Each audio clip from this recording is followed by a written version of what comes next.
Okay, technically, this could be part number 6 of our exploration of the Adepticon World War II quadrant. Um, it's interesting, isn't it? I mean, oh, and by the way, that's not a hidden Mickey. On the bottom right-hand corner camera view, that is the other uh, LifeCam, Microsoft LifeCam, and it's being illuminated from the track lighting above, so it gives the impression of a Mickey Mouse almost. Um, there is a new bracket holder gooseneck thing. I can't call it a tripod for holding up the other Microsoft LifeCam.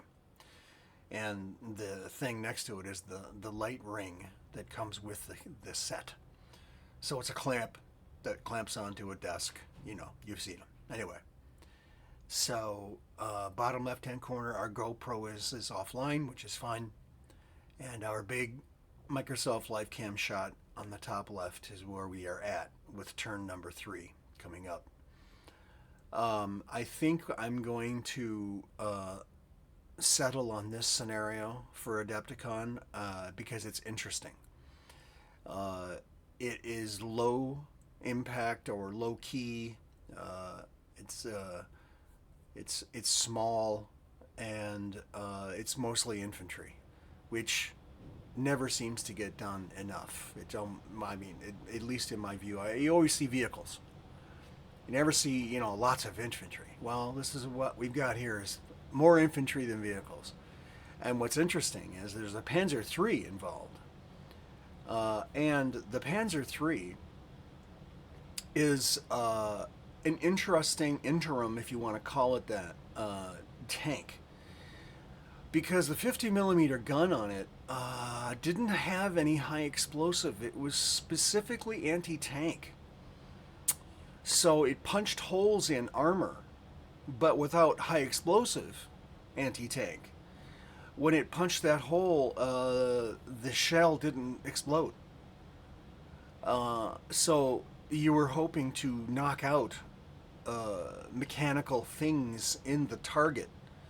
And of course, the bolt itself would splinter on entry into the vehicle, as well as the metal itself splintering upon the impact of the shell. I mean, it's horrific, right? This is not a happy thing, and it's a nuance of the fact that we explore miniature war games, and yes, killing is involved in the reality of the thing. War is a bad thing.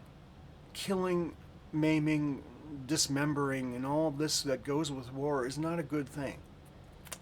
Ultimately, it's the aim of a state over another, or a culture over another. Okay? And so, yes, the 50 millimeter on entry into a thin skinned vehicle, the half track, for instance, it's a very light, but it is armored. It's not that it's paper, it's not canvas, it is armored. The armor's like maybe 5 millimeters thick, but a 50 millimeter anti tank gun of the Germans can penetrate pretty good. So, yes, it's going to go in, and it's going to do some damage. And if there's anybody in that vehicle, they're going to be hurt. All right? Which, by the way, is something we didn't think about in Hex Command Mechanized, because we just simply assumed there would be 3 categories: combat, movement, and the defense value of the vehicle. We never thought about the crew being a category.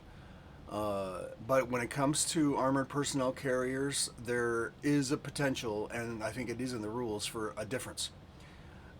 You roll to see if you hit the cargo area.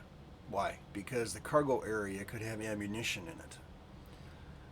Fortunately, in our case, well, in this case, I don't think that half track has got. I don't know if it has ammo in it or not. The fact is, we don't know. So yes, If a movement hit is scored, fine. If a combat hit is scored, fine. If a defense hit is scored, then I think you should roll to see where it hits. Uh, Driver, compartment, or cargo. I don't know. We'll see. It's it's minor, whatever it is. You could just ignore it. But at any rate, these kinds of considerations are interesting, and that's what prompts me to make this segment. Um, it's a lot of work, right? You don't understand it or personally experience it unless you're doing it yourself. I mean, you're watching this video and you see these little toys on the game table, and there's a lot of craft work involved and a lot of painting involved and a lot of things trying to make them look realistic. Uh, but the effort of work, the level of work involved is huge. It is. You don't want it to be. It just has to be because things in today's world are not that automated. You can't buy pre-painted miniatures. Uh, so there was a time, I should say, you could, and they were called micro machines. And it's too bad that somebody didn't say, hey, we're painting all these little toy soldiers to go in these micro machine boxes, these blister packs. Well, why don't we just supply all these painted miniatures? Some of those miniatures were really good, and I think they were all 10 millimeter, which would have been extraordinary to see because they were pretty good sculpts. They even had guys, getting shot, throwing, right? So, and sometimes, especially now in this early morning, I think it's 3 o'clock, which is my usual time. Um, you just sit and look, and you just imagine, and that's another beauty of miniature war games. You've got this movie set. For me, that's what it is, and it's static. Nothing's happening. Nothing's moving. It's quiet. It's a stuck period in time. It's a moment in time. It is a microsecond snapshot of something happening, which could easily have been real. But this is just a snapshot of overhead of something that was happening in France post D-Day, and an aerial photograph is what this could be seen as. If it was as if it was a balloon hanging over the battlefield, and one might say, "Wow, how much acreage are we talking about?" Remember, we had that discussion in the other episode about how much acreage we're talking about. It's basically 250 yards square, and how big is that? Well, imagine a football field, double, so 200 yards. Now add a half, so 250 yards. Imagine looking 250 yards, and it's a square area, so it's 250 yards square. So it's 250 yards, 250 yards. So it's 250, 250. Find a location around yourself that is approximately that much acreage, and imagine how it would look with the scenery in it. Is it too congested? For France, I don't know where we are. Obviously, we're not in Paris yet. Say we're in, I don't know, some little town, the Cotentin Peninsula, not Carentan, but something like that.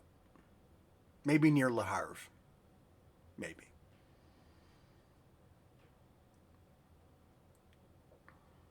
As a matter of fact, that's probably close. to where we are. Maybe this is not a creek or a river. Maybe it's a canal. So that would put us somewhere, well, either north near Holland or something of that nature. The northern part of D-Day, the landings.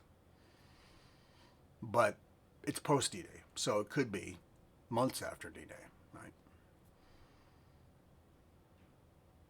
So you're looking at this land. You've driven out to a space that you can see and estimate that's 250 yards, and you're looking at this and you're imagining this stuff happening, and you're imagining the buildings and the hedgerows and the fence lines and the roads and the bridges, and you're imagining all this stuff. You see it in front of you, but you paint it with your mind. You paint it like a painting, like a sheet of glass in front of you, looking at this place in the distance, and then start painting the things you see here now from one perspective. Take a point, put yourself in that point, and look that way, and paint what you see. Cornfield, group of trees, fork in the road, a traffic sign, traffic poles.